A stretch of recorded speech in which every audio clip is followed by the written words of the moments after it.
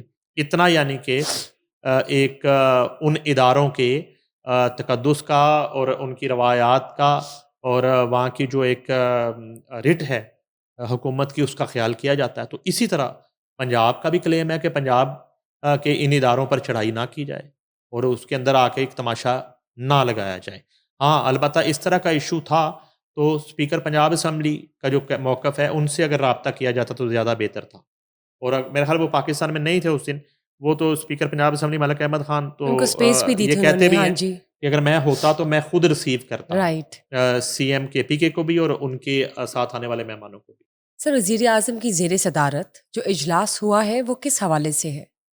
وزیر اعظم کی زیر صدارت جو ہے ملک میں چھوٹے اور درمیانے درجے کے کاروبار کے فروغ کے لیے جو ہے ایک اجلاس ہوا ہے, اور سمیڈا اس کو نام دیا جاتا ہے.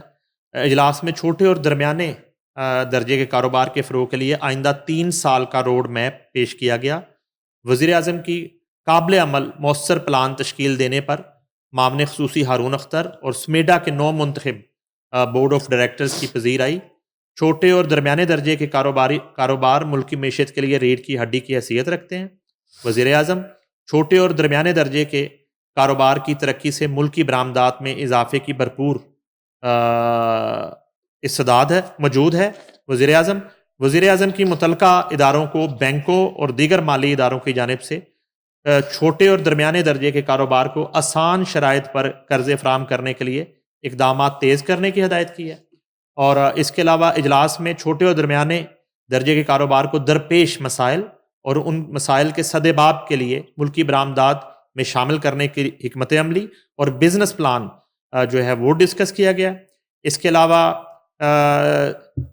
S M E S sector کو عالمی مارکیٹ میں مسابقتی بنیادوں پر متعارف کرانے کے لیے مختلف ممالک کے ساتھ جاری تعاون کو مزید بڑھانے کے حوالے سے اقدامات پر بریفنگ دی گئی ہے. ایس ایم ای ایس کی استعداد بڑھانے کے لیے حال ہی میں 6 شہروں میں متعدد ورکشاپوں کا انعقاد کیا جا چکا ہے. اس کے علاوہ ملکی چھوٹے اور درمیانے درجے کے کاروبار کو عالمی سطح پر مسابقت کے لیے تیار کرنے کے لیے متعدد تربیتی پروگرام بھی جاری ہیں. ایس ایم ای سیکٹر میں شرکت اور بھرپور کردار ادا کرنے کے حوالے سے اقدامات پر بھی بریفنگ دی گئی. اور اجلاس میں وفاقی وزیر اطلاعات و نشریات عطا اللہ تارڑ، معاون خصوصی Haroon Akhtar, governor State Bank Jameel Ahmed, چاروں صوبوں اور آزاد جموں و کشمیر اور گلگت بلتستان کے چیف سیکرٹریز، سمیڈا کے 9 منتخب بورڈ کے ارکان اور متعلقہ اداروں کے افسران بھی شریک ہوئے. سر, انڈیا میں ہونے والے ورلڈ کپ کا بائیک آؤٹ کیا ہے بنگلہ دیش نے. کیا لگتا ہے آپ کو کیا امپیکٹ پڑے گا اور انڈیا کی طرف سے کوئی رسپانس اس حوالے سے کیا ہو سکتا ہے؟ بنگلہ دیش میں حالیہ پرتشدد جو واقعات ہوئے اس میں بھارت میں اقلیتوں کی سلامتی سے متعلق بھی خدشات کا اظہار کیا ہے مظاہرین نے. تو اب یہ ایک نئی لڑائی شروع ہو گئی.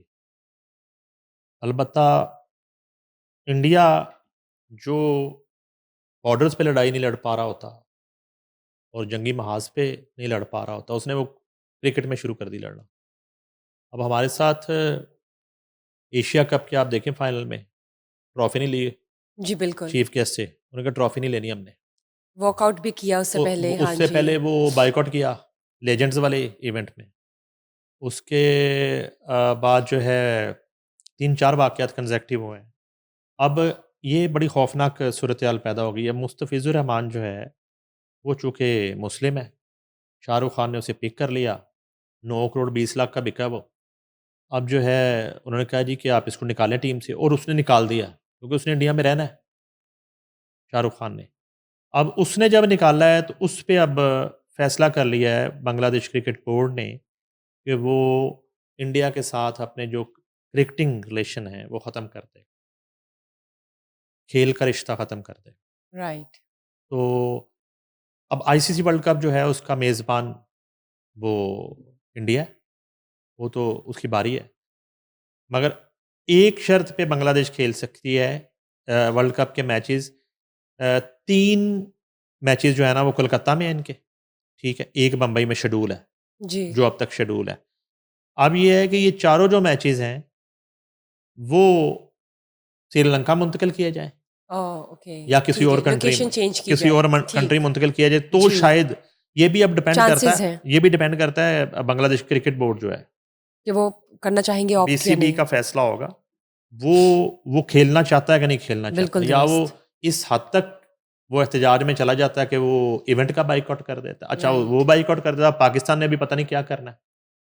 پاکستان کا بھی فیصلہ آنا باقی ہے کہ پاکستان جو ہے وہ اپنے میچز انڈیا میں کھیلنے جائے گی، نہیں کھیلنے جائے گی، کھیلے گی تو کس کنٹری میں کھیلے گی. تو پاکستان کو انڈیا اور آئی سی سی جو ہے الگ اسٹیشن اور الگ پلیٹ فارم مہیا کرتے ہیں، نہیں کرتے، تو پھر اس کا مطلب ہوا کہ ایشیا کی 2 ٹیمیں ورلڈ کپ سے باہر ہو جائیں گی.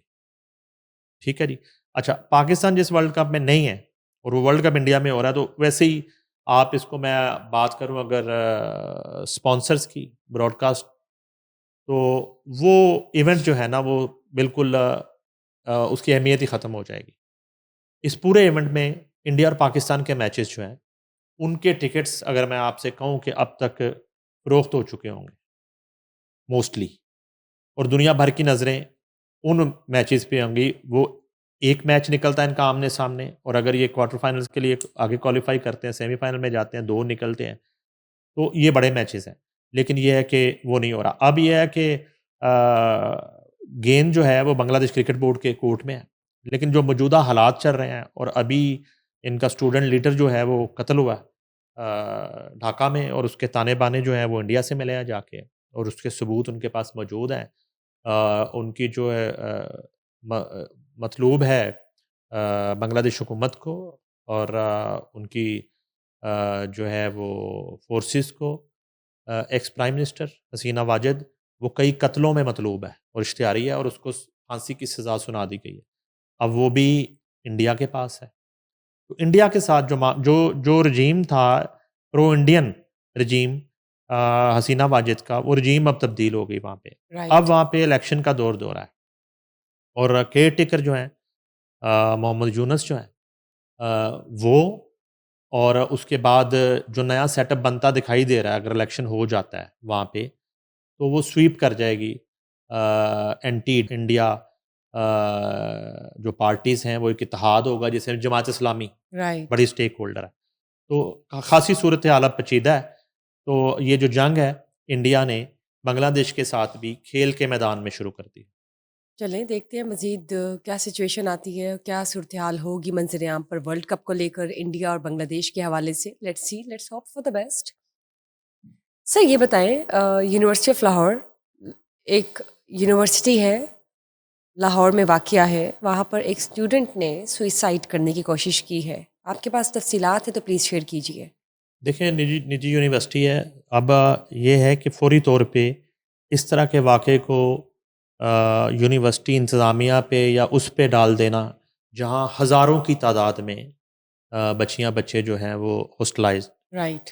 اور وہاں پہ اس سے بہت بڑی تعداد میں بچے جو ہے وہ تعلیم حاصل کرتے ہیں، دوسرے شہروں سے آتے ہیں، دوسرے صوبوں سے آتے ہیں، اور یہ بڑی ویسے کریڈیبل یونیورسٹی ہے. مگر یہ ہے کہ یہ کنزیکٹیو واقعات ہو رہے ہیں. اس سے پہلے بھی ہوئے 1-2 واقعات جی. اس یونیورسٹی میں یا کہیں اور بھی ہوئے. اچھا اب یہ ہے کہ ان کی جو مینجمنٹ ہے ان کی طرف سے ایک پریس کانفرنس سامنے آئی ہے، اور میری اطلاع یہ بھی ہے کہ جو یہ بچی ابھی تو ہاسپٹل میں ہے، غالباً جنرل ہاسپٹل میں ہے، اور یا جناح میں شفٹ کر دیا گیا جنرل سے. تو کہتے ہیں کہ اسے کافی تشویشناک حالت ہے. اور جو اس میں ایک پہلے واقعات میں کوئی ادارے کی طرف سے اساتذہ کی طرف سے کسی طرح کا کوئی سٹریس یا کوئی بدسلوکی یا کوئی سختی. اچھا پھر اس میں ایک معاملہ آ جاتا ہے کہ فیس کا ایشو آ جاتا ہے اور مالی حالات کی صورتحال ہوتی ہے. تو وہ بچی کے جو لواحقین ہیں ان تک کچھ میڈیا پرسن کی ابھی ایکسیس ہوئی ہے. ان کا کہنا ہے کہ اس طرح کا کوئی معاملہ نہیں. بچی کو نہ تو کوئی مالی جو ہے وہ پریشانی تھی اور نہ ہی کوئی یونیورسٹی کی طرف سے. اور کیونکہ پچھلے کئی ماہ کا جو ابھی اکاؤنٹ سے ریکارڈ نکالا گیا ہے اس بچی کی فیسز جو ہیں وہ ان ٹائم جمع ہوتی رہی, کبھی بھی تاخیر نہیں ہوئی اس میں. اور باقی بھی اس کے معاملہ جو تھے وہ سموتھلی چل رہے تھے. مگر فون جو ہے ظاہر ہے کہ وہ اب پولیس نے لیا ہے تحویل میں اور اس میں ایک انویسٹیگیشن جاری ہے. اب انویسٹیگیشن ہی بتا سکے گی کہ یہ معاملہ ہے کیا, اور اس میں فون کا بہت بڑا عمل دخل ہوگا کہ آخری کال کس کے ساتھ ہوئی, کس کے ساتھ بات ہوتی رہی, اور اس کے جو میسیجز ہیں. مگر یہ ہے کہ یہ بڑا ایک جس کو کہتے ہیں کہ دشوار اور مشکل صورتحال ہے ان لوگوں کے لیے جو لاہور جیسے شہر میں یا کراچی جیسے شہر میں یا اسلام آباد جیسے شہر میں یہ جو انسٹیٹیوٹ ہیں اس میں اپنے بچوں اور بچیوں کو تعلیم کے لیے کی غرض سے بھیجتے ہیں. ان کے لیے یہ بڑی ایک تشویشناک اور پریشان کن, ایون بیرون ممالک جو ہے وہ بچے جاتے ہیں اسٹڈیز کے لیے. تو یہاں قبل از وقت ہوگا یہ کہنا کہ یہ جو بعض اوقات ہماری اسمبلیز میں, قومی اسمبلی میں, صوبائی اسمبلیوں میں, تعلیمی اداروں میں ڈرگز جو ہے اس کی بات کی جاتی ہے اکثر. اس حوالے سے بہت سی رپورٹس بھی منظر عام پہ آئیں, اور پی ٹی آئی کے دور میں ان کے ایک وزیر تھے سم تھنگ آفریدی, انہوں نے بڑا خطاب کیا حلف اٹھا کے کہ اسلام آباد کی بات کی انہوں نے, پھر کے پی کے کی بات کی انہوں نے, اور انہوں نے کہا کہ تعلیمی اداروں میں جو ہے وہ بڑا ایزی ایکسیس ہے ڈرگ بیچنے والوں کا, اور ڈرگز کی ترسیل کا معاملہ, اور اس کا نوٹس لیا جائے. تو یہ بھی ایک پہلو ہے, لیکن یہ قبل از وقت ہے. یہ تو انویسٹیگیشن بتا سکے گی کہ اس طرح کے جو واقعات اب ہو رہے ہیں مختلف تعلیمی اداروں میں, تو اس میں ڈرگ کا کتنا عمل دخل ہے. رائٹ. اور اس کے بعد جو ہے کہ بچے جو ہیں تھوڑا سا ماں باپ کی نظروں سے اوجھل ہوتے ہیں, اور یہ برہم و کرم پہ ہوتے ہیں ان یونیورسٹیوں کے, ان کالجز کی مینجمنٹس کے اور ان کی سیکیورٹی کے, اور اب یہاں پہ ان کی کیا ایکٹیویٹی ہوتی ہے, کن لوگوں سے ان کا میل جول ہوتا ہے, نصابی اور غیر نصابی سرگرمیاں جو ہیں ان کی وہ کس طرح کی ہوتی ہیں.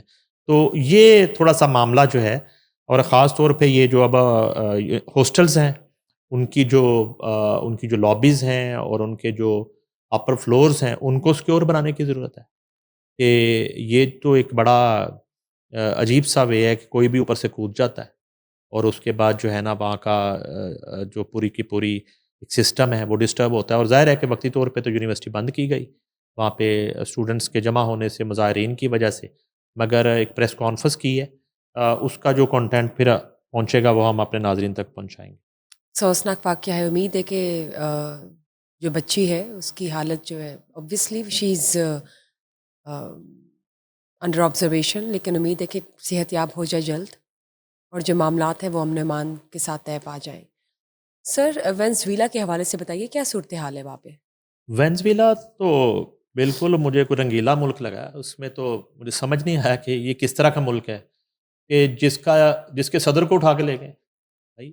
اچھا اس کے بعد کیا ہوا کہ وہ جو نائب ان کی پریزیڈنٹ ہیں, میں نام ذہن سے نکل گیا, وہ انہیں کہا جی کہ وہ پورے ملک میں ہم نے جو ہے نا فوج تعینات کر دی ہے پورے ملک میں, اور بالکل دفاع کے لیے ہم تیار ہیں. بھائی کس طرح کے دفاع کے لیے؟ آپ کی عزت کی دھجیاں اڑا دیں ڈونلڈ ٹرمپ نے, اور آپ کے صدر کو وہ اس طرح لے گیا جس طرح کوئی بھیڑ بکریوں کے ہجوم سے کسی ایک بھیڑ یا بکری کو کوئی اٹھا کے لے جائے. تو وہ کہاں تھی آپ کا ڈیفنس کہاں تھا؟ اور یہ ایک وقت تک یہ دنیا کی چند بہترین جو اکانومیز تھیں اس میں وینزویلا کا شمار ہوتا تھا. آپ کو پتہ یہ 2 درجن ممالک میں ابھی بھی تھا, اور اس کے بعد یہ جو ٹاپ 8 ہیں یہ اس کی دوڑ میں شامل ہو چکا تھا ایک دور میں.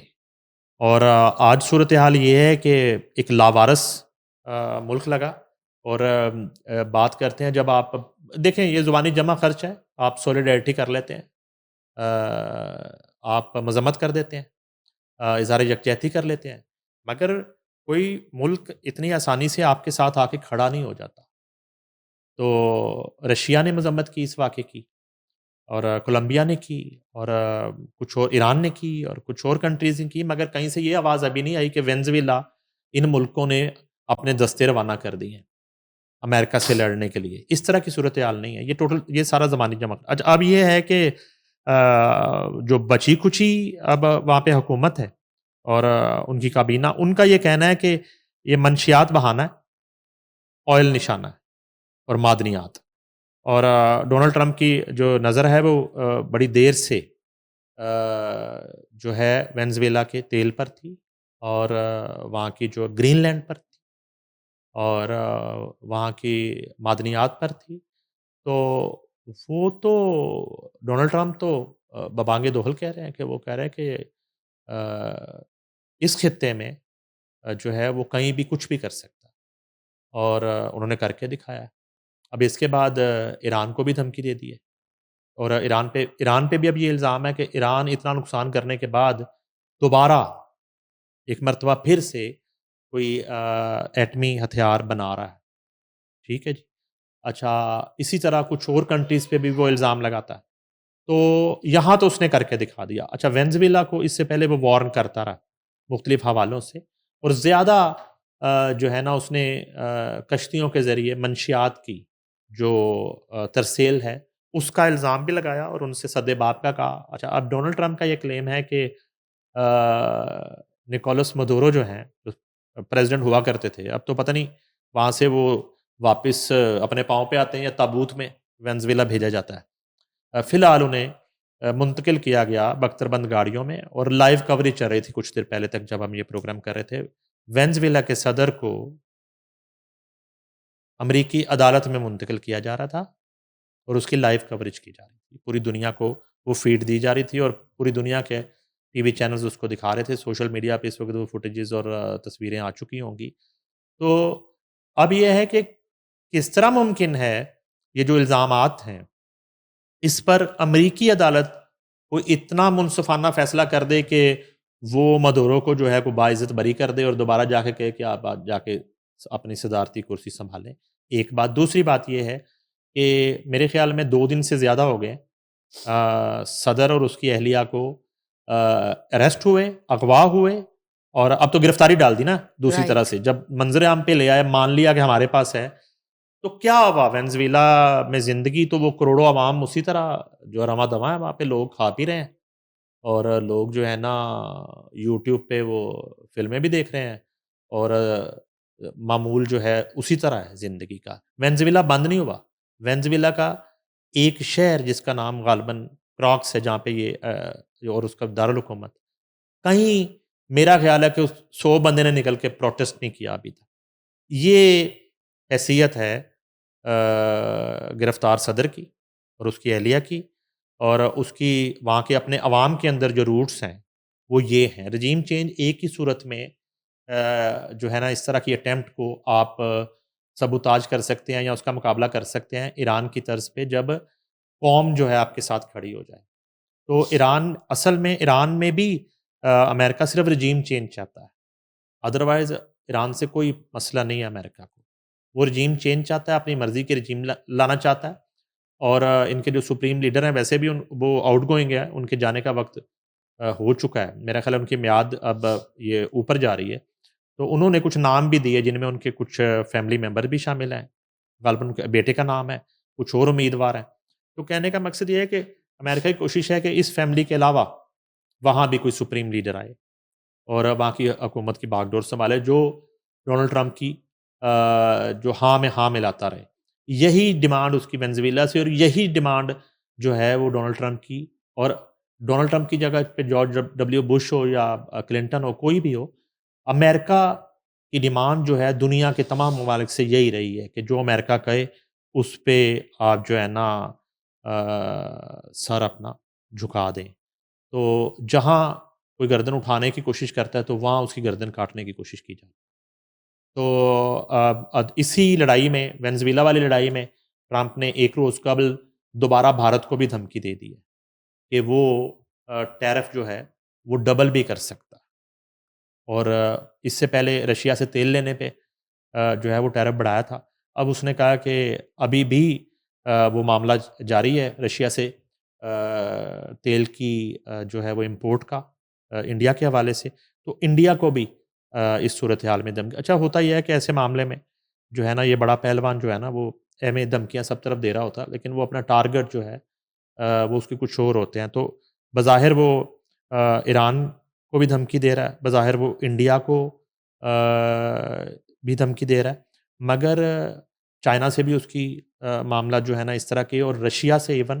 لیکن یہ ہے کہ ادھر تو اس نے پریکٹیکلی جو ہے نا اس فوج اتاری، اپنی فورس اتاری، اور وہ بڑی آسانی سے ریکی تو تھی، اور مے بی ریکی میں وہ لوگ بھی شامل ہوں جس سے 2 گھنٹے پہلے وینزویلا کا صدر جو ہے جن کے ساتھ بیٹھ کے ہائی ٹی کر رہا تھا، کھانا کھا رہا تھا، وہ لوگ بھی شامل ہیں، اور یہ ان کے اپنے لوگ شامل ہیں. اور ان لوگوں کو خریدا گیا، ان لوگوں کو پلانٹ کیا گیا وہاں پہ، اور پوری ریکی کے ساتھ اس وقت وہ اپنے محل میں موجود تھا، اس حالت میں تھا، اور اتنی سی سیکیورٹی تھی اس کی کہ اس کو کوئی ایک سنگل فائر نہیں ہوا وہاں پہ، اور ایک سنگل شیل جو ہے وہ نہیں چلا. پریزیڈنٹ ہاؤس کی بات کر رہا ہوں میں، باقی شہر کی بات نہیں کر رہا. وہ تو 6 سے 7 مقامات پر اٹیک ہوا، میزائلوں سے حملے ہوئے، اور یہ ایک توجہ ڈائیورٹ ہوئی. جو سیکیورٹی دفاعی جو سسٹم تھا اس کا، اور جو دفاعی سیکیورٹی تھی، وہ تمام مبذول ہوئی ان حملوں کی طرف جہاں جہاں کیپٹل میں اور 6 دوسری سٹیز میں اٹیک کیے گئے. اسی دوران انہوں نے پریزیڈنٹ اور مسز پریزیڈنٹ کو اٹھایا، خاتون اول کو، اور آرام سے وہ لے گئے. چلے دیکھتے ہیں مزید صورتحال کیا ہوتی ہے، لیکن جو بھی ہے امید ہے کہ اگین پیس ہی ہو، ہارمنی ہو اوور آل اراؤنڈ. ہاں، نوبل ایوارڈ بھی تو چاہیے ڈونلڈ ٹرمپ کو. جو بھی ہو بہترین ہو. Thank you sir for being part of today's show. Thank you guys for watching us today. Just stay tuned for another session. Till then, bye bye.